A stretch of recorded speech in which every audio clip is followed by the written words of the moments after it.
At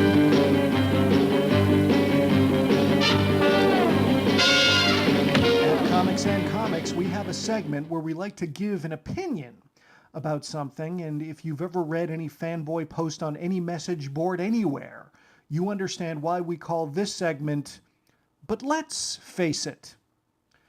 Comic book artists have a hard job. Legions of kids dream of becoming one as a grown-up, so competition is fierce. Standards of excellence are high, and deadlines have always been tough to meet and are unending. Professionals have a history of going unnoticed or at least going underappreciated. Many have fallen by the wayside, forgotten.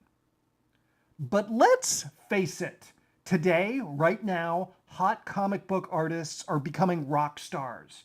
You don't believe me? Try getting anywhere near Art Adams or Tim Sale's tables 2 minutes after the doors open at any convention they're at.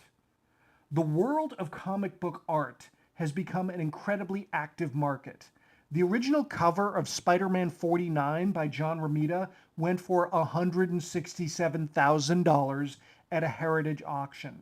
And a page from The Dark Knight by Frank Miller and Klaus Janson closed at $448,000.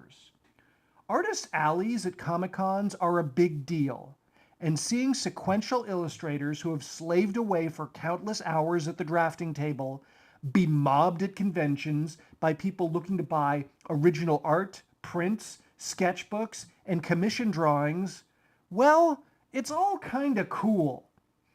Fanboys like to whine about things. Indeed, we can be complaint fire hoses.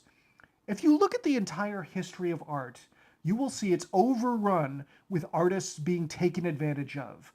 Parsimonious kings and princes reneging on commission deals, payments delayed, the scope of work doubled, deadlines changed out of nowhere, credit denied. The current landscape for comic books seems to be getting away from cheating artists and getting closer to celebrating them, at least the greats in the field. Therefore, I find it kind of important to stop and smell the roses of Zenn-La for a bit, and beautifully rendered roses they are. Much of the credit for the ascendancy of comic book artists and art should go to the internet specifically and technology in general. The internet has made it very easy to browse artists. Flipping through web page portfolios and deviant art galleries is a joy. It feels very burden-free and is an act well suited for the web.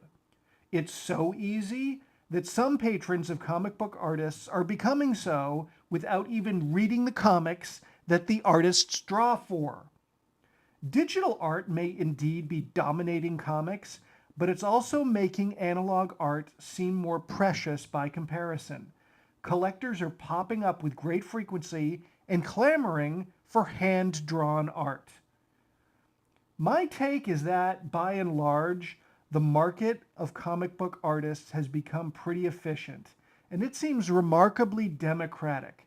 The industry is notably gender, color, and nationality blind. New talent from all over the world is common, since it is often cheaper at first. But if these artists catch on or become involved with a hit, their rates go up. I also see older artists recognized at conventions and on the web, even if these artists are currently inactive. I like that. Jack Kirby was underappreciated while he was alive. I don't see history repeating itself.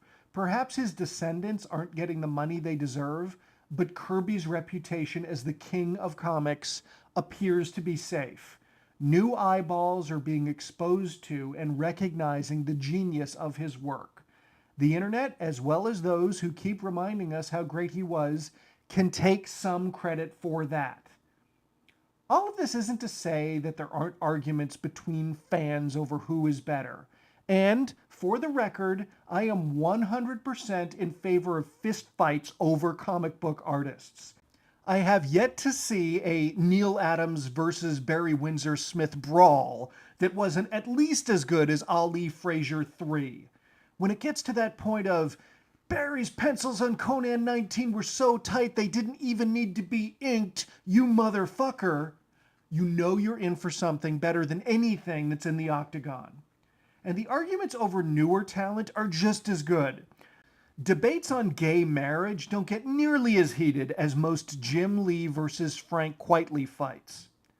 What I like about these debates is that they show enthusiasm. Enthusiasm for artists drawing subject matter that is not taken seriously at most art schools.